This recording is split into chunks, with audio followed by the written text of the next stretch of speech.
நான் முதல்வராக போறேன், நீ முதல்வராக போறேன்னு சொல்றாங்களோ ஒழிய, ஆனா யாருமே ஒரு தொகுதியில் ஒரு 10,000-20,000 ஓட்டுக்கு மேல வாங்கக்கூடிய ஒரு சக்தியோ ஒரு பலம் வாய்ந்த கட்சியோ இன்னைக்கு தமிழகத்தில் இல்ல. கொங்கு மண்டலம் எதிர்கட்சியோட கோட்டையே இருந்ததில்ல, கோட்டையில ஓட்ட போட்டாச்சுங்க. இந்த மாதிரி ஏற்பாட்டுல ஒரு ஸ்நாக்ஸ் வைக்கிறது இல்ல, தண்ணி வைக்கிறது இல்ல. 41 பேர் செத்தோன்னு எங்க போனாரு? டிவிகேங்கிற ஒரு கட்சி புதுசா ஆரம்பிச்சிருக்காங்க. ஆனா அவங்கள நாங்க லெஃப்ட் ஹேண்ட்ல கூட நாங்க டீல் பண்றதுக்கு தயாரா இல்ல. அந்த அளவுக்கு அவங்க இப்ப ஒர்த்தும் இல்ல. அவரே நாட்டு தெரியாது. அவர் முதல்ல படையை விட்டு வெளியே வர சொல்லுங்க, அப்புறமேல் பார்க்கலாம். தமிழ்நாடு முழுக்க திமுக கோட்டை தான். பெண்களுக்கான ஆட்சி, மாணவர்களுக்கான ஆட்சி, முதியோருக்கான ஆட்சி மற்றும் நம்ம இளைஞர்களுக்கான ஆட்சி.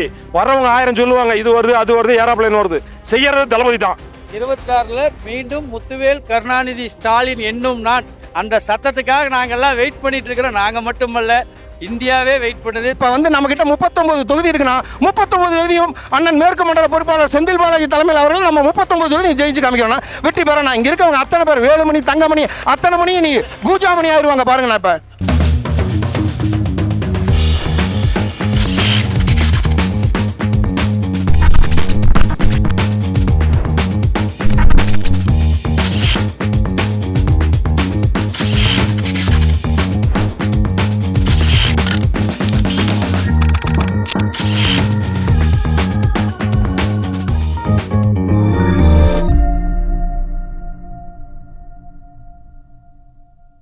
நடைபெற்றுக் கொண்டிருக்கும் இந்த கழக மேற்கு மண்டல பாக முகவர்கள், பூத் கமிட்டி உறுப்பினர்கள் மற்றும் பூத் டிஜிட்டல் முகவர்கள் கூட்டமானது தமிழ்நாட்டில் மட்டுமல்ல இந்தியாவிலேயே எந்த ஒரு இயக்கத்திலும் இல்லாத அளவுக்கு ஒரு கிளைக்கழகம் முதற்கொண்டு ஒரு பாக வாரியான ஒரு அமைப்பினை கொண்டு அந்த அமைப்பிற்கு நிர்வாகிகள் நியமித்து ஒரு பாகத்திற்கு ஒரு பூத் கமிட்டி முகவர், ஒரு பாக முகவர், 10 பூத் கமிட்டி முகவர், அதுபோல் ஒரு பூத் டிஜிட்டல் ஏஜென்ட் என கிட்டத்தட்ட 13 பேரை ஒரு பாகத்தில் நியமிக்கும் அளவுக்கு ஒரு ஆழமான உறுதியான கட்டமைப்பு கொண்ட ஒரே இயக்கம் திமுக. அதை பறைசாற்றும் விதமாகத்தான் இப்பொழுது கோவையில் நடந்து கொண்டிருக்கும் இந்த மிக பிரம்மாண்டமான பாக முகவர் சந்திப்பு மாநாடு என்பது. கொங்கு மண்டலம் எதிர்கட்சியோட கோட்டையே இருந்ததில்ல, கோட்டையில் ஓட்ட போட்டாச்சுங்க. 2022 உள்ளாட்சி மன்ற தேர்தல் நீங்கள் பார்த்துருப்பீங்க, நகர்ப்புற உள்ளாட்சி மன்ற தேர்தல் பார்த்துருப்பீங்க. அப்போல்லாம் கோட்டையில் ஓட்டையில் கோட்டையே கரைச்சாச்சு. அப்போ இது கோவை திமுகவோட கோட்டை தான். சும்மா நீங்கள் தான் சொல்கிறீங்க கோவை அதிமுகவோட கோட்டைன்னு. மற்றபடி அந்த மாதிரியும் இல்லை. மக்கள் பெரும்பான்மையான ஆதரவு திமுகவுக்கு கொடுக்குறாங்க. 2021 நகர்ப்புற உள்ளாட்சி தேர்தல் ஆகட்டும், ஊர உள்ளாட்சி தேர்தல் ஆகட்டும், திமுக அறுதி பெரும்பான்மையான வெற்றி பெற்றது. நீங்கள் எல்லாருமே அதை பார்த்துருப்பீங்க. கோவை எப்பவும் திமுக கோட்டை தான். இந்த கூட்டத்தை பொறுத்த வரைக்கும் எங்களது மரியாதைக்குரிய கழகத் தலைவர் அவர்கள் வழிகாட்டின்படி எங்கள் மேற்கு மண்டல பொறுப்பாளர் என்னாலும் எங்களது அமைச்சர் செந்தில் பாலாஜி அவர்கள் மிக சிறப்பாக ஒவ்வொரு விஷயத்தையும் உற்று நோக்கி வருகின்ற மக்கள் எந்தவித சிரமத்துக்கும் உள்ளாகக்கூடாது என்று பல்வேறு ஏற்பாடுகள் செய்திருக்கிறார். உட்கார்வதற்கு இடவசதி ஆகட்டும், அவர்களை உள்ளே அழைத்து வரும் வசதியாகட்டும், வெளியே செல்வதற்கு வழி ஏற்படுத்தி கொடுப்பதாகட்டும், இல்லை கழிவறை ஏற்பாடாகட்டும், உணவு ஏற்பாடாகட்டும், அதே போல் தண்ணீர் பாட்டில் வசதி ஏற்பாடாகட்டும், உணவு எல்லாவற்றிலும் மிக சிறப்பாக ஒவ்வொன்றையும் பார்த்து செய்து கொடுத்திருக்கின்றார்கள். வந்திருக்கும் மக்கள் அனைவரும் இந்த விழாவினை தங்களது குடும்ப விழாவாக இந்த மாநாட்டினை பாவித்து மகிழ்ச்சியோடு இங்கே குடும்பமாக வந்து கொண்டிருக்கின்றார்கள். இந்த மாநாடு நாங்களும் சேர்ந்து அவர்களோடு ரசித்துக் கொண்டிருக்கிறோம். இதில் பங்கேற்பது எங்களுக்கு மிகவும் பெருமையான ஒரு விஷயமாகும். 2026 தேர்தலை பொறுத்த வரைக்கும் ஒன்றும் எந்த மாற்றமும் இல்லை. இதே ஆட்சி இப்படியே தொடரப்போகுது. திராவிட முன்னேற்ற கழகத்தின் தலைவர் 4ஆம் தலைமுறை நாயகர் தான் திமுகவின் அடுத்த 2026 தேர்தலில் 2வது முறையாக முதல்வராக பதவியேற்கப் போகிறார். எந்தவித மாற்று கருத்தும் இல்லை. அதற்கு இந்த மாநாடு ஒரு சிறந்த எடுத்துக்காட்டு.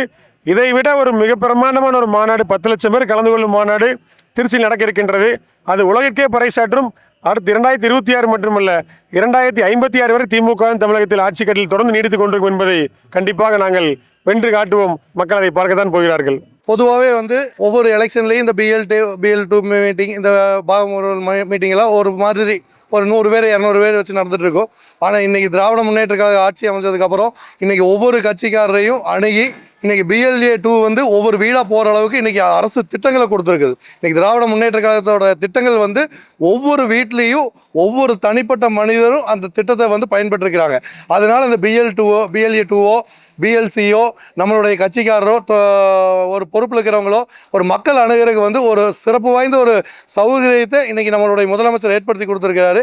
அதனால எந்த வீட்டில் போய் நம்ம அணுகிறதுக்கு ரொம்ப சுலபமாக இருக்கிறதுனால BLA2 மீட்டிங்குமே அந்த பாகமுகவர்கள் ரொம்ப சுலபமாக கட்சிக்கு வர்றாங்க. ஏன்னா அவங்க எல்லாத்தையும் போய் அணுகிறதுக்கு ஈஸியாக இருக்கிறதுனால இன்று ஒரு மாபெரும் இன்னைக்கு தமிழகத்திலேயே பார்த்தீங்கன்னா இன்னைக்கு கொங்கு மண்டலத்தில் வாரத்துக்கு ஒரு மாநாடு நடக்கிற அளவுக்கு இன்னைக்கு கொங்கு மண்டலம் எங்களுடைய அமைச்சர் சிறப்பாக மாநாடுகளை நடத்தி கொண்டு இருக்கிறார். முதல்வர் அவர்களும் ஒவ்வொரு மாநாட்டையும் ஒவ்வொரு பிரம்மாண்டத்தை காட்டி இன்னைக்கு தமிழகத்தில் எதிர்கட்சி இல்லை, எதிரியாவே யாரும் இல்லைங்கிற அளவுக்கு இன்னைக்கு சும்மா வேணா சொல்லிக்கல ஒரு 10 கட்சிக்கு வந்து நான் முதல்வராக போகிறேன், நீ முதல்வராக போகிறேன்னு சொல்கிறாங்களோ ஒழிய, ஆனால் யாருமே ஒரு தொகுதியில் ஒரு 10,000 20,000 ஓட்டுக்கு மேலே வாங்கக்கூடிய ஒரு சக்தியோ ஒரு பலம் வாய்ந்த கட்சியோ இன்னைக்கு தமிழகத்தில் இல்லை. 234 தலைவர் அவர்கள் வந்து 200 ஜெயிக்கலாம்னு சொல்லியிருக்காங்க. ஆனால் 234 ஜெயிச்சிருவோங்கிற இன்னைக்கு ஒரு எதிர்பார்ப்பும் மக்கள்கிட்ட ஒரு பெரிய ஒரு பிரகாசம் தெரியுது. இந்த மாநாடு மட்டும் இல்லை, இனி திருச்சியில் நடக்க போகிற மாநாடு, இப்படி ஒவ்வொரு நாளும் ஒவ்வொரு இதுவும் வந்து இன்னைக்கு கூட நம்ம கட்சியில் வந்து ஒரு முன்னாள் முதலமைச்சர் சேர்ந்திருக்காரு. அப்போ இன்னைக்கு பார்த்தீங்கன்னா எதிர்கட்சி காலிங்கிற ஒரு நிலைமைக்கு வந்துட்டோம். இன்னும் சிறப்பு வாய்ந்த திட்டங்கள் வந்து இன்னைக்கு அந்த 5000 நம்ம முதல்வர் வந்து பெண்களுக்கும் குடும்ப அட்டைதாரருக்கும் கொடுக்கும்போது ஒவ்வொரு குடும்பத்திலையும் இன்னைக்கு சாதாரணமாக காரில் போயிட்டு வர்றவங்களுக்கோ ஒரு டெய்லி 1000 2000 சம்பாதிக்கிறவங்களுக்கு அது பெருசாக தெரியாது. ஆனால் இந்த 5000 ரூபாய்ங்கிறது ஒரு பாமர மக்களும் ஒரு சாதாரண குடிமகளும் ஒரு 15,000 20,000 சம்பளத்தில் குடும்பம் நடத்துறவங்களுக்கு இது மிகப்பெரிய வரப்பிரசாதம். இப்படிப்பட்ட சிறப்பு வாய்ந்த திட்டங்கள், அது குறிப்பாக இந்த அரசு மக்களுக்கான ஆட்சியை விட ஒரு மகளிருக்கான ஆட்சியாக இன்றைக்கி தமிழ்நாட்டில் நடந்துட்டு இருக்குதுங்கிறத இது யாருமே மறுக்கக்கூடிய ஒரு விஷயமா இன்றைக்கி இருக்கிறதுனால 234 தொகுதியிலும் திராவிட முன்னேற்ற கழகம் பல லட்சம் ஓட்டு வித்தியாசத்தில் கண்டிப்பாக ஜெயிக்கும். 1.5 லட்சம் மக்கள் வர்றதுக்கான வாய்ப்பு இருக்குது. ஏன்னா ஒவ்வொரு தொகுதியிலையும் சுமார் ஒரு 4000 BL2 BLC எல்லாம் வர்றாங்க.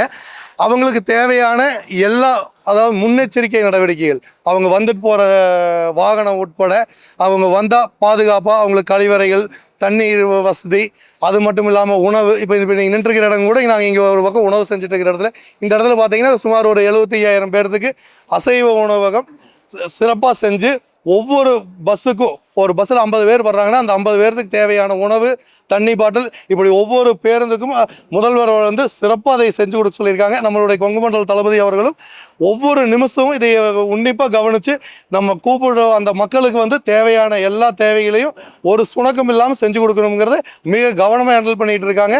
அது மட்டும் இல்லாமல் இன்றைக்கி மாநாடு பந்தல் பார்த்தீங்கன்னா ஒரு மிக பிரம்மாண்டமாக அமைச்சு இன்றைக்கி அது வந்து பார்த்தீங்கன்னா இங்கே இருக்கிற பொதுமக்கள் எல்லாம் டெய்லி ஒரு 1000 2000 பேர் போய் அதை ரசித்து பார்த்துட்டு வர்ற அளவுக்கு அந்த மேடை வந்து இன்றைக்கி சிறப்பாக அமைஞ்சிருக்கு.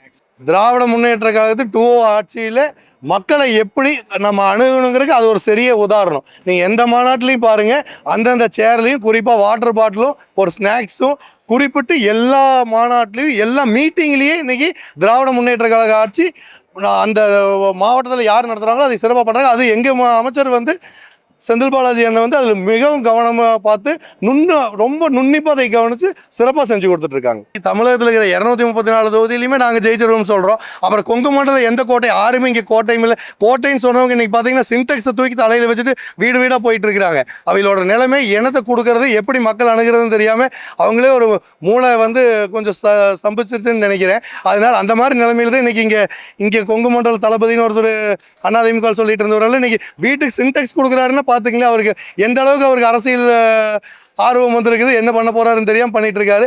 அதனால் கோவையை பொறுத்தவரை, குறிப்பாக கொங்கு மண்டலம் சொல்கிறத விட கோவை மாவட்டத்தை பொறுத்த வரைக்கும் 10 திராவிட முன்னேற்ற கழகம் ஜெயிக்கும்.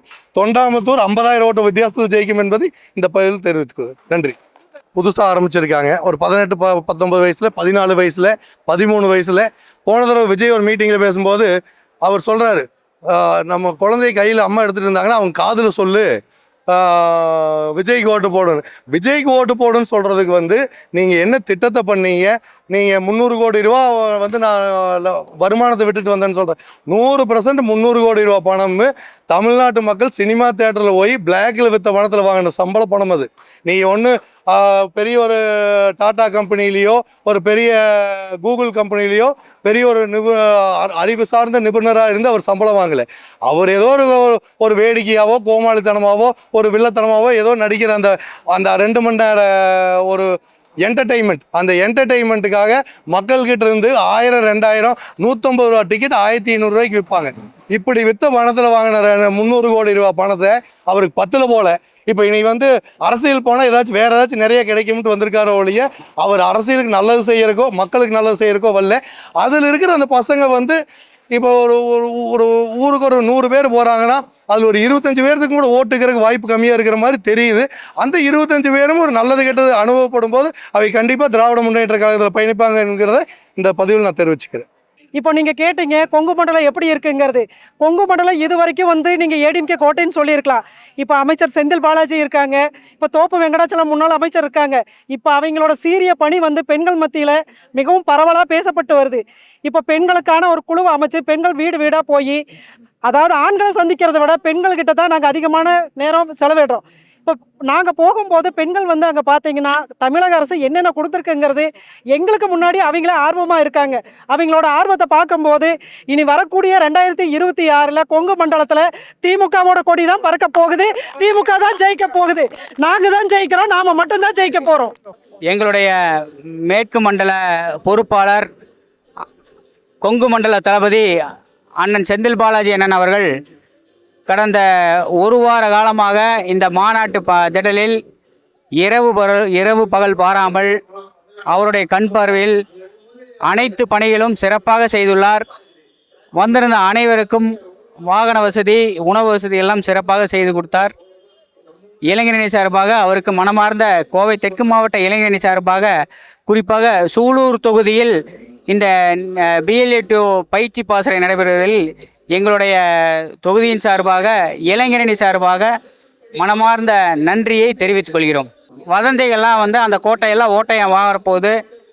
திராவிட மாடல் ஆட்சி 2.0 கண்டிப்பாக தளபதி மாண்புமிகு எங்களுடைய தலைவர் அவர்கள் கூறியதைப் போல கொங்கு மண்டலத்தில் அனைத்து தொகுதிகளும் வெற்றி பெற்று இந்த நன்றி அறிவிப்பு கூட்டமே கொங்கு மண்டலத்தில் தான் நடைபெறுகிறது. அப்பொழுது தான் இந்த மாதிரி சொன்னவர்கள்லாம் மூஞ்சில் கரிபூசும் அளவுக்கு நடக்க போகிறது உண்மை. எல்லா திட்டமே மக்களுக்கான திட்டங்கள் கொடுக்கக்கூடிய ஒரே அரசு திராவிட முன்னேற்ற கழக அரசு தான். எல்லா விதத்திலும் நீங்கள் கடந்த வந்து எதிர்கட்சியில் இருந்தபோதும் இப்போ வந்து ஆளுங்கட்சியில் இருக்கும் போதுமே வந்து மக்களுக்காக குரல் கொடுக்குற ஒரே கட்சி திராவிட முன்னேற்ற கழகம்.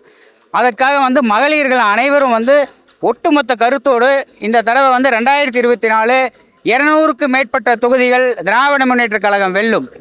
அதில் எந்த விதமான மாற்றம் இல்லை. எங்கள் ஊர் அரசூருங்க, அரசூர்லேருந்து வரோம். எங்களுக்கு ஸ்டாலின் அண்ணா ரொம்ப உதவி பண்ணியிருக்கிறாரு. எல்லா விதத்துலேயும் நாங்கள் நன்மை அடைஞ்சிட்டு இருக்கோம். மகளிர் தொகை, அதுபோக பேருந்து, குழந்தைங்களுக்கு உணவின் திட்டம், அது இல்லாமல் முதியோருக்கு பண உதவி, காலேஜுக்கு உதவி, பெண்கள் ஆண்கள் எல்லாருக்கும் நல்ல உதவியாக இருக்காரு. எந்த இடத்துக்கு போனாலும் அவரோட நன்மை இல்லாமல் நாங்கள் இல்லை. மீண்டும் மீண்டும் அவரே தொடரணும், அவரே ஆட்சி ஆளணும். எங்களோட நலத்திட்டத்துக்கு அவர் மட்டுமே வரணும். எல்லாமே கொடுத்துருக்காங்க, சாப்பாடு கொடுத்துருக்காங்க, தண்ணி, பிஸ்கெட்டு, ஜூஸ் ஐட்டம் எல்லாமே கொடுத்துருக்காங்க. பஸ் வசதி வருது, எல்லா சேஃப்டியும் இருக்குங்க. எங்களுக்கு எந்த குறை இருக்குன்னு சொல்றதுக்கே இல்லை, எல்லாமே நன்மையே. எங்க அமைச்சர் வந்து விடமாட்டாரு, அதுக்கான முழு முயற்சியா பண்ணிட்டு இருக்காரு. ஸோ அது வந்து இந்த கோட்டையை வந்து கொங்கு மண்டலத்தை திமுக கோட்டையா மாற்ற போறாரு. அதுக்காக தான் அவர் ஃபுல் அண்ட் ஃபுல் இறங்கி வேலை செஞ்சுட்டு இருக்காரு. என்னென்ன தேவைகள் அப்படிங்கிறது நல்லா தேர்ந்தெடுத்து அதுக்கானதை வந்து செஞ்சு கொடுத்துட்டு இருக்காரு. இந்த மாநாட்டுக்கு மட்டும் நைட்டு பகலுமா அமைச்சர் வந்து பார்த்துட்டு இருக்கிறாரு. அது கூட ஒன்றியம், மாவட்டம் எல்லாருமே வந்து நிறைய பங்களிப்பு கொடுத்துட்டு இருக்காங்க. டெய்லியும் வந்து வந்து அது பர்ஃபெக்டா இருக்கணும்னு பாக்குறாங்க. எல்லா சலுகைகளும் எல்லாத்துக்கும் கிடைக்கணும் அப்படின்னு பாக்குறாங்க. வராரு அமைச்சர் வரும்போது நிறைய பேர் வந்து அவங்களோட தேவைகள் கேட்கும் போது அதையும் சொல்லி கொடுத்துட்டு இருக்காரு. ஸோ அதனால கொங்கு மண்டலத்தை மாத்துறதுக்கு வாய்ப்பு இருக்கு. என் பேர் அம்மு, நான் ஆனமலையிலிருந்து வரேன். காலை உணவு திட்டம், புதுமை பெண் திட்டம், மகளிர் உரிமை திட்டம், விடியல் பயணம் திட்டம், நிறைய திட்டம் முதல்வர் ஐயா செஞ்சிருக்காரு. அவருக்கு மிக்க நன்றி. ஏன்னா எல்லா ஏழை மக்களுக்கு உதவி செய்ய நிறைய எல்லாத்துக்கும் வீடுலாம் கட்டி கொடுப்பாரு. எங்க ஸ்கூலுக்குலாம் நிறைய ஹெல்ப் பண்ணியிருக்காரு. யூனிஃபார்ம் தந்திருக்காங்க, சப்பல் தந்திருக்காங்க, பேக் தந்திருக்காங்க, கிரையான்ஸ் புக்கில் தந்திருக்காங்க. அப்புறம் காலை உணவு திட்டம் தந்திருக்காங்க. ஹாப்பி பர்த்டே முதல்வர் ஐயா. வணக்கம், நாங்கள் ஆனமலையிலேருந்து வரோம். இப்போ முதல்வர் திட்டத்தை பார்த்தீங்கன்னா நிறைய பண்ணியிருக்கிறாரு. இதில் வந்து பார்த்தீங்கன்னா மகளிருக்கு மிக முக்கியத்துவம் பண்ணி நிறைய திட்டம் பண்ணியிருக்கிறாரு. மகளிர் உதவி திட்டம் பண்ணியிருக்கிறாரு, அப்புறம் விடியல் பயணம் பண்ணியிருக்கிறாரு, தமிழ் முதல்வன் திட்டம் பண்ணியிருக்கிறாரு. அது போக பார்த்தீங்கன்னா இப்போ 5000 ரூபா மிகப்பெரிய வெற்றியாக இருக்குது எல்லாத்துக்கும். அடுத்த 26ல் முதல்வர் ஐயா தான் கடல் ஒழிக்கும், திமுக தான் ஜெயிக்கும். ரொம்ப திட்டம் பார்த்தீங்கன்னா புதுமை பெண் திட்டம், அது ரொம்ப எல்லாம் கல்லூரி மாணவர்களுக்கு எல்லாம் முக்கியம். ரெண்டாவது பார்த்தீங்கன்னா மகளிர் உதவிக்கு ரொம்ப முக்கியம். அதோ போக குழந்தை காலை உணவு திட்டம் வந்து காலையில் பள்ளி செல்லும் குழந்தைகளுக்கு அது ரொம்ப முக்கியமானது, பெற்றோருக்கு ரொம்ப அவசியமான திட்டம் கொடுத்துருக்கிறாரு. அது போக பார்த்தீங்கன்னா இப்போ வந்து ஐயா வந்து 5000 ரூபா எல்லாத்துக்கும் குழந்தைகளுக்கு கோடை விடுமுறை இதுக்கு வந்து பணம் அனுப்பிச்சிருக்காரு. ரொம்ப மகளிருக்கு வந்து ரொம்ப பயனுள்ளதாக அடைஞ்சிருக்கு. ரொம்ப எங்களுக்கெல்லாம் ரொம்ப சந்தோஷம். இந்த திமுக ஆட்சி பார்த்தீங்கன்னா மகளிருக்கு உரிமைக்கெல்லாம் முக்கியமான ஆட்சி. மகளிருக்கு வந்து ரொம்ப பாதுகாப்பு அளிக்குது. கக்கூரி கூட்டத்துக்கு நம்ம ஒன்றும் சொல்ல முடியாது. அது வந்து குழந்தைகளுக்கு வந்து அது வாலிபம். அது வந்து போக அந்த குழந்தைகளுக்கு தெரியும். அதுக்கு குழந்தைகளுக்கு மறக்கிறதுக்கு வேண்டி ஐயா நிறைய உன்னி திட்டம் பண்ணுவார். சொல்லதவே செய்யாத நிறைய செஞ்சுட்டு இருக்கிறாரு ஐயா. அடுத்த ஆட்சி நம்ம தான். இது வந்து பெண்களுக்காக முக்கிய ஆட்சி வந்து திமுக அலை வந்து ரொம்ப முக்கியமான ஆட்சி நம்மளுக்கு. 26ல் மீண்டும் முத்துவேல் கருணாநிதி ஸ்டாலின் என்னும் நான் அந்த சத்தத்துக்காக நாங்கள்லாம் வெயிட் பண்ணிட்டு இருக்கிறோம். நாங்கள் மட்டுமல்ல, இந்தியாவே வெயிட் பண்ணுது. தமிழ்நாடு மிகவும் சிறப்பு ஆட்சி நடத்துகிற முத்துவேல் கருணாநிதி ஐயா அவர்களுக்கு எங்களோட கோடான கோடி நன்றிகள். இனிய பிறந்த நாள் வாழ்த்துக்கள் தலைவர் ஐயா. நாங்கள் வந்து சிங்கானூர் சட்டமன்ற தொகுதியிலேருந்து வரோம். இன்றைக்கி வந்து மாண்புமிகு தமிழகத்தினுடைய முதலமைச்சர் அண்ணன் தளபதியார் அவர்கள் பாக முகவர்கள் பிஎல்ஏ, பிஎல்சி, பிடிஏ மற்ற முகவர்களை சந்திக்க வருகை தர உள்ளார். வருகின்ற பாக முகவர்களுக்கு அனைத்து முன்னேற்பாடுகளும் செய்து கழகத்தினுடைய அனைவரும் இந்த கூட்டத்தில் கலந்து கொள்ள உள்ளார்கள். எல்லாத்துக்கும் உணவு ஏற்பாடு, ஸ்நாக்ஸ், தின்பண்டங்கள்லாம் வந்து தண்ணி இது பண்ணியிருக்காங்க. தண்ணி 1 லிட்டர் கொடுத்துருக்காங்க. எல்லா ஏற்பாடுமே நல்லா பண்ணியிருக்காங்க. இந்த மாதிரி ஒரு ஏற்பாடு எந்த கூட்டத்திலையுமே பண்ணவே மாட்டாங்க. அந்த மாதிரி மாண்புமிகு முதல்வர் அவர்கள் பண்ணியிருக்கிறார். மேற்கு மண்டல கழகத்தினுடைய பொறுப்பாளர் அண்ணன் செந்தில் பாலாஜி அவர்களுடைய ஏற்பாட்டில் நடைபெற்று கொண்டிருக்கிறது இந்த மேற்கு மண்டல பாகமுறல் சந்திப்பு கூட்டம். கொங்கு மண்டலத்தை பொறுத்தளவிற்கு அனைத்திந்திய அண்ணா திராவிட முன்னேற்ற கழகம் தன்னுடைய கோட்டை என்று சொல்லிக் கொண்டிருக்கிறார்கள். அது ஒரு மணல் கோட்டையாக மாண்புமிகு அமைச்சர் அவர்கள் அடித்து நொறுக்கிவிட்டார். அனைத்திந்திய அண்ணா திராவிட முன்னேற்ற கழகம் இந்த இடத்துல 3வது இடத்தை வாங்குச்சு. இப்போ அவங்களுடைய கோட்டையாக சொல்றதுக்கு என்ன இருக்கு? கோவை மாவட்டத்தை பொறுத்தளவுக்கு இதிலேயே தெரிஞ்சிருக்கும். இப்போ வந்திருக்க தேர்தல் எல்லாமே அடிதான். 2016ல் வந்து அம்மா ஆட்சி அமைச்சு கொடுத்துட்டு போயிட்டாங்க.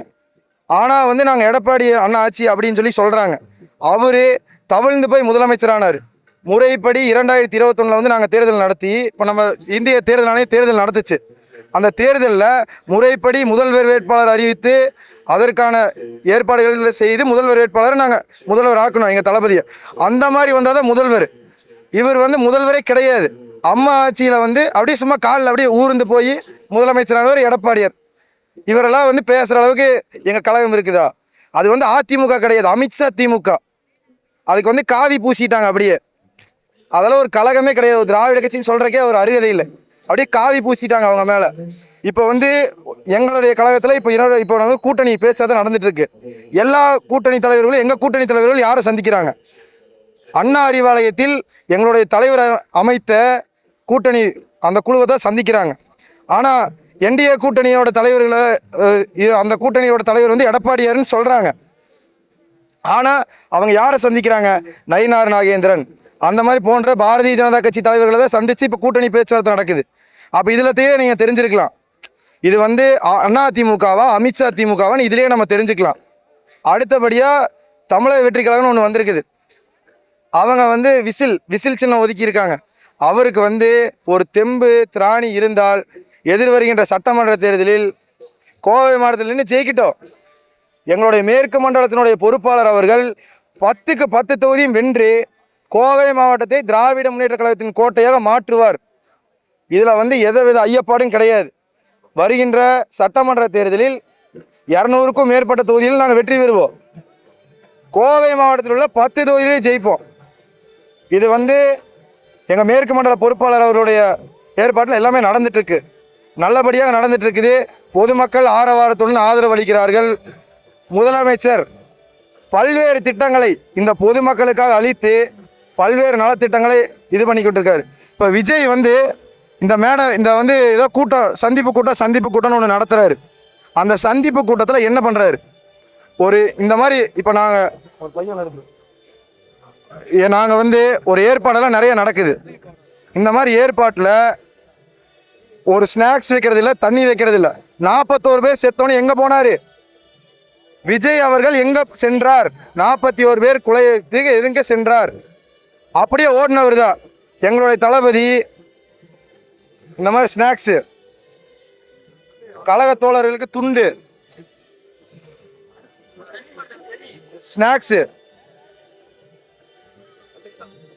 இந்த மாதிரி ஸ்நாக்ஸு இது போன்றவற்றை எங்களுடைய கழக தோழர்கள் கழித்து மிக உற்சாக அது போக 1 லிட்டர் தண்ணி கேனு இந்த மாதிரி தான் கூட்டம் நடத்தணும். அப்போ தான் வந்து பொதுமக்கள், கழகத் தோழர்கள், நிர்வாகிகள் யாரும் தோல்வியடைய மாட்டாங்க. அவங்களுக்கு ஒரு எனர்ஜி ட்ரிங்காக இருக்கும். இப்போ இந்த மாதிரிலாம் ஏற்பாடு, இப்போ வெயில் அடிக்குது, இப்போ இந்த மாதிரிலாம் தண்ணி தாக அடிக்கணும், என்ன பண்ணுறது? இப்போ ஒரு சூழ்நிலை ஏற்படுது. அதனால தான் அங்கே 41 பேர் செத்தாங்க. ஒரு தண்ணி ஏற்பாடு இல்லை, ஒரு சாப்பாடு ஏற்பாடு இல்லை, என்ன ஏற்பாடு செஞ்சாங்க? இன்னைக்கு வந்து திமுக ஒரு தீய சக்தி அப்படின்னு மட்டும் சொல்கிறாங்க. அவங்க இத்தனை நாள் எங்கே போனாங்க? முல்லை பெரியாரை பற்றி பேசுகிறாங்களா? ஏன் காவேரியை பற்றி பேச மாட்டேங்கிறாங்க? ஏன்னா ஜனநாயகன் படம் அவருக்கு வெளியே வரணும், எல்லா மாவட்டத்துலேயும் அவர் படத்தை ஓட்டணும். அதுக்காக அவர் என்ன பண்ணுறாரு?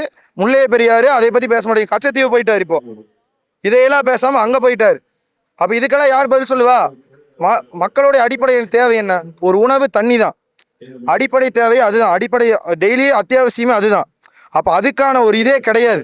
இப்போ வந்துங்க தலைவர் விஜய் அவர்கள் வராரு. இப்போ வந்து சந்திப்பு கூட்டத்திற்கு ஏன் இவ்வளோ கூட்டம் வருதுன்னா என்ன காரணம்னா, ஒரு சந்திப்பு கூட்டத்தில் வந்து ஒரு தலைவர், இப்போ புதுசாக வந்து ஒரு தலைவர் உள்ளே வராருன்னா பார்க்க செல்வாங்க. அதெல்லாம் வாக்கா மாறாது, அது வந்து வாக்கா மாறாது. சும்மா ஒரு தலைவர் வர நம்ம பார்க்க போகிறோன்ட்டு தான் போவாங்க. அதில் இருக்க பாதியாவது ஓட்டே இருக்காது. என்ன பண்ணுவாங்க? சும்மா ஒரு 10 பேர் போயிட்டு இந்த புதுசாக ஒரு தலைவர் வராங்கன்னா கூட்டம் வருது, அவ்வளோதான். இதெல்லாம் வாக்கா மாறாதுண்ணா. அவங்கெல்லாம் ஆக்சுவலாக பார்த்தீங்கன்னா ஒரு தற்குறிகள். எப்படி சொல்கிறது? ஒரு வந்து விஜய் வந்து ஒரு மோகத்தில் தான் போய் பார்க்குறாங்க. அவர் ஒரு மோகம், சும்மா வந்து தலைவர் வராரு போகிறான்ட்டு தான் போகிறாங்க. அந்த இளைஞர்களுக்கு ஒன்று மட்டும் சொல்லிக்கொள்ள விரும்புகிறேன்.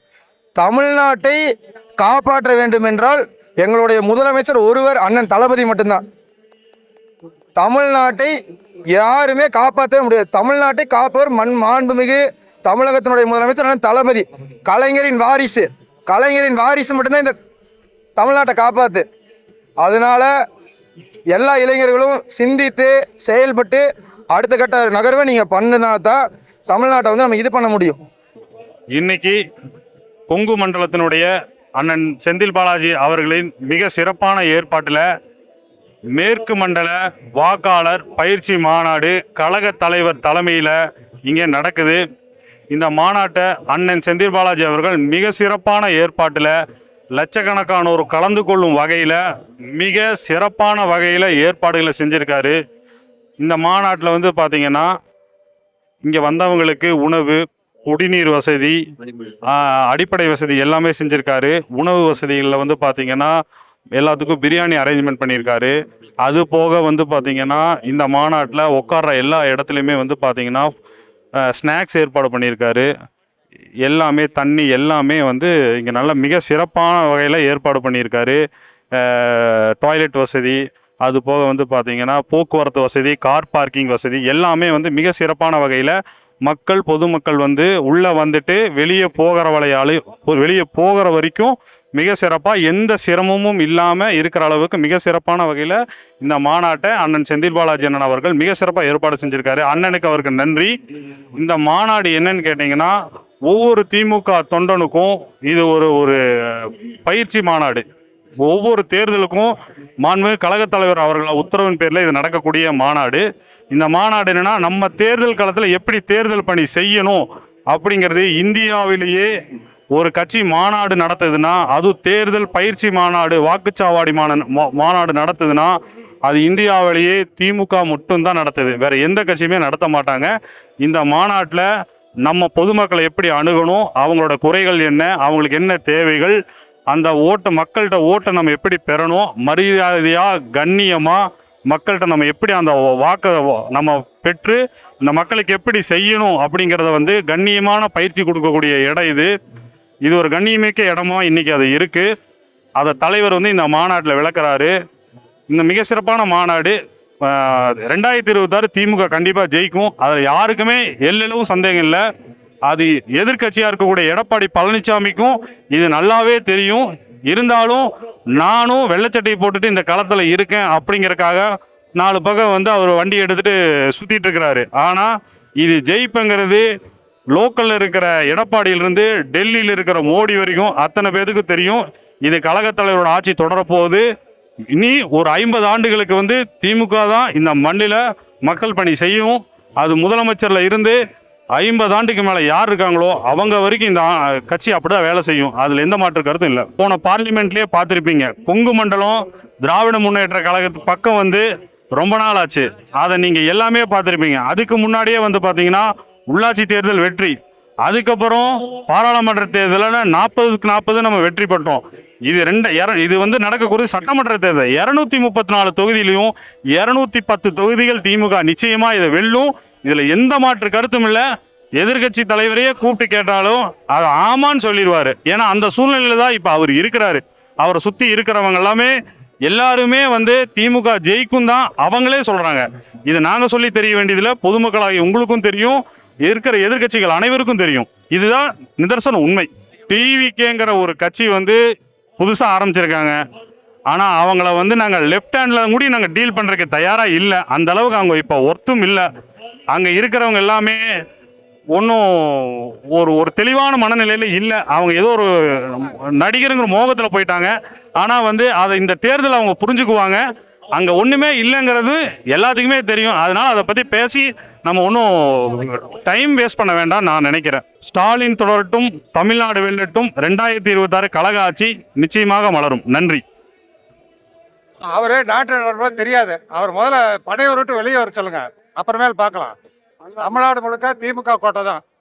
நிகழ்ச்சினா செந்தில் பாலாஜி அண்ணன் தான். தளபதி ஒரு வார்த்தை சொல்லிட்டாரு அப்படின்னா அண்ணன் அடிச்சுக்க இந்தியாவிலேயே ஆள் இல்லை. இந்த மேற்கு மண்டலத்தில் இருக்கிற தொகுதி 39 தொகுதியும் அண்ணன் கையில் அடிச்சு அண்ணன் கொண்டே கால் அடியில் சமைப்பாரு, வெற்றி சமைப்பாருன்னு சொல்லி நன்றி சொல்லி விடைபெறிய. நன்றி, வணக்கம்.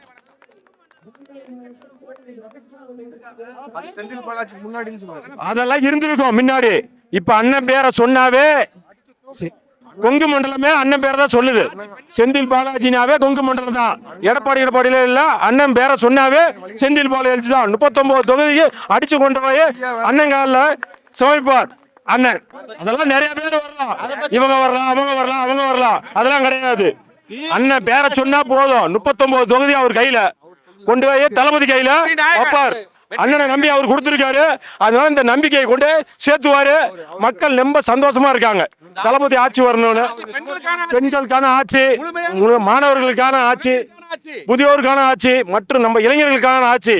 வர்றவங்க 1000 சொல்லுவாங்க, இது வருது அது வருது ஏரோப்ளேன் வருது. செய்யறது தளபதி தான். இப்ப தமிழ்நாடு ஃபுல்லும் பார்த்துட்டீங்கன்னா நமது இலக்கு 200 என்று இருந்தோம். இப்போ இலக்கு 200 தாண்டி 220 வரைக்கும் நம்ம வெற்றி பெறுவதற்கு மிகச்சிறப்பான வாய்ப்புகள் இருக்குது. இன்னும் குறிப்பிட்டு சொல்ல போனால் இந்திய அளவில், தேசிய அளவில் நமது மாண்புமிகு முதல்வர் அவர்கள் இப்போ தேசிய தலைவராக உயர்ந்திருக்காரு. இப்போ நம்ம என்ன சொல்றது, நம்ம இப்போ இந்திய பிரதமர் மோடி, எதிர்க்கட்சி தலைவர் ராகுல், அவருக்கு அடுத்தபடியாக இந்திய அளவில் நமது முதல்வர் அவர்களுக்கு மிகப்பெரிய ஒரு பிரபலமாக, மிகப்பெரிய மக்கள் செல்வாக்கில், மிகப்பெரிய ஒரு பொறுப்புணர்ச்சியோட மக்களுக்கு செஞ்சுட்டு இருக்காரு.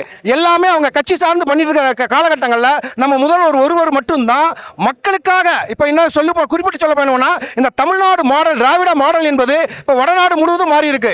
காலை சிற்றுண்டி திட்டம் என்ற ஒரு அருமையான திட்டம் உலகம் முழுவதும் பரவி இருக்குது. மகளிர் உரிமை தொகை என்ற திட்டம் இப்ப இந்தியா தேசம் முழுவதும் பரவி இருக்கு. இப்படி எண்ணற்ற திட்டங்களை நமது தமிழக முதல்வர் பொதுமக்களுக்காக வழங்கி கொண்டிருக்கிறார். எத்தனை திட்டங்கள், தினந்தோறும் திட்டங்கள், தினந்தோறும் மக்கள் நல பயன்பாடுகள், தினந்தோறும் மக்களுக்காக என்று வாழ்கின்ற ஒரே தானே தலைவன் மாண்புமிகு நமது முதல்வர் ஒருவர் மட்டும்தான் என்பது இந்த நேரத்தில் சொல்லியிருக்கோம். அவரோட தலைமையில் நடக்கக்கூடிய இந்த பயிற்சி வகுப்பு கூட்டத்திற்கு நாங்கள் நாமக்கல் மாவட்டம் குமரபாளையம் தாலுகா எங்கள் ஆலாமலை பேரூராட்சி தலைவர் தலைமையில் இங்கே வந்திருக்கிறோம். நம்ம மேற்கு மண்டல பொறுப்பாளர் அண்ணன் செந்தில் பாலாஜி ஒவ்வொரு செயல்பாடும், எந்த ஒரு செயல்பாடு எடுத்துக்கிட்டால் மிக அற்புதமாக செய்வார். அந்த வகையில் பார்த்தீங்கன்னா மேற்கு மண்டலத்துக்காக நடக்கக்கூடிய இந்த பயிற்சி வகுப்பறை கூட்டம் என்பது மிகச்சிறப்பாக ஏற்பாடு பண்ணியிருக்கு. இப்போ நாங்கள் எங்கள் இதில் வந்து பார்த்தீங்கன்னா 4 பேருந்தில் எங்கள் ஆலாமலை பேரூராட்சி மற்றும் பள்ளிப்பாளையத்திலிருந்து வந்திருக்காங்கன்னா, இப்போ பார்த்தீங்கன்னா 4 நபர்களுக்கு 4 பேருந்து உண்டான உணவு எங்க பேரூராட்சி தலைவர் தலைமையில் மிகச்சிறப்பாக ஏற்பாடு செய்து அனைவருக்கும் குடிநீர், அனைவருக்கும் அனைத்து ஏற்பாடுகள் செய்யப்பட்டு மிகச்சிறப்பாக வந்துட்டு இருக்குன்னா, எப்பயுமே நம்ம அண்ணன் செந்தில் பாலாஜி ஆகட்டும், இல்லை எங்க மாவட்ட அமைச்சர், மேற்கு மண்டல பொறுப்பாளர், எம்பி, எம்எல்ஏ எல்லாமே சிறப்பாக ஏற்பாடு பண்றாங்கன்னா, அதாவது இப்போ வந்து அதாவது திமுகங்கிறது ஒரு கட்சி என்னன்னா அது ஒரு வாழ்க்கை முறை. திமுக என்பது ஒரு வாழ்க்கை முறை. திராவிட மாடல் என்பது நம்ம வாழ்க்கை முறை. ஒரு மனிதன் என்றால் இப்படிதான் வாழ வேண்டும். அவனுக்கு கல்வி அறிவு வேண்டும், அவனுக்கு பொது சுகாதாரம் வேண்டும், அவன் சமூகத்தில் முன்னேற வேண்டும், அவனுக்கு மருத்துவ கட்டமைப்பு வேண்டும், அவனுக்கு தேவையான அனைத்து வாழ வேண்டும் என்று ஒரு முறை, வாழ்க்கை முறையை உருவாக்கின ஒரு கட்சி என்றால் அது திராவிட முன்னேற்ற கழகம் தான். அதனை நமது மாண்புமிகு ஸ்டாலின் அவர்களும் நமது துணை முதல்வர் உதயநிதி ஸ்டாலினும் தான் இந்தியாவை நாளை காப்பாற்றக்கூடிய ஒரே தலைவர் என்பதை இந்த நேரத்தில் தெரிவித்துக் கொள்கிறோம். இப்போ வந்து நம்ம கிட்ட 39 தொகுதி இருக்குன்னா 39 தொகுதியும் அண்ணன் மேற்கு மண்டல பொறுப்பாளர் செந்தில் பாலாஜி தலைமையில் அவர்கள் நம்ம 39 தொகுதியும் ஜெயிச்சு காமிக்கிறோம்னா வெற்றி பெறணும். இங்க இருக்கவங்க அத்தனை பேர் வேலுமணி, தங்கமணி, அத்தனை மணி நீ கூஜாமணி ஆயிடுவாங்க பாருங்க. நான் இப்போ கட்சி என்றா இது பாருங்க எப்படி இருக்கு பாருங்க, எப்படி ஒரு டிசிப்ளின் இருக்கு பாருங்க, எவ்வளவு ஒரு சுய ஒழுக்கம் இருக்கு பாருங்க, எப்படி ஒரு தனி மனித ஒழுக்கம் இருக்குது பாருங்க. ஆனா அந்த ஏதோ ஒழுக்கம் இருக்கா? இப்போ ஒண்ணு வேணாங்கன்னா, இப்போ நாங்க விஐபி பாஸ் வச்சு தான் வந்திருந்தோம், எங்க பேரூராட்சி தலைவர் தலைமையில் தான் வந்திருந்தோம். ஆனா போலீஸ்காரங்க சொல்றாங்கன்னா எந்த இடத்துல போலீஸ்காரங்க கை காமிக்கிறோம் அங்கே தான் போய் நிறுத்திட்டு வரோம். புரியுதுங்களா? நீங்க இந்த இடத்துல தான் போகணும்னு அந்த இடத்துல தான் போய் உட்காருவோம். நீங்க பின்னாடி உட்காருங்கன்னு சொல்லியிருந்தாலும் நாங்கள் பின்னாடி உட்காந்து தலைவர் இதை கேட்டுட்டு போவோம். தலைவர் நேரில் பார்க்கணுங்கிறது எங்களுக்கு ஆசை, தலைவரோட பயிற்சி வகுப்பு அட்டன் பண்ணுறது எங்களுக்கு ஆசை. ஆனாலும் தலைவர் நீங்கள் அந்த கடைசியில் தான் உட்காரணும் அப்படின்னு சொன்னாங்க அப்படின்னா நாங்கள் தான் வைப்போம். எந்த காரணத்தை கொண்டும் திராவிட முன்னேற்ற கழகம் என்பது ஒரு கட்சி அல்ல, அது ஒரு வாழ்க்கை முறை. திராவிட முன்னேற்ற கழகம் என்பது நாளை இந்தியாவை வழிநடத்தக்கூடிய மிகப்பெரிய ஒரு ஆற்றல் படைத்த கட்சியாக வளரப்போகிறது என்பதை இந்த நேரத்தில் தெரிவித்துக் கொள்கிறோம். அண்ணா நான் தான் சொல்றேன், நம்ம இலக்கு 200, 200 இல்லைண்ணா 220 ஜெயிக்கிறோம்ண்ணா, 220 ஜெயிக்கிறோம். தமிழ்நாடு முழுசு 220 ஜெயிக்கிறோம்ண்ணா, கண்டிப்பா ஜெயிக்கிறோம். ஸ்டாலின் தொடரட்டும், தமிழ்நாடு வெல்லட்டும். ஸ்டாலின் தொடரட்டும், தமிழ்நாடு வெல்லட்டும். ஸ்டாலின் தொடரட்டும், தமிழ்நாடு வெல்லட்டும். ஸ்டாலின் தொடரட்டும், தமிழ்நாடு வெல்லட்டும்.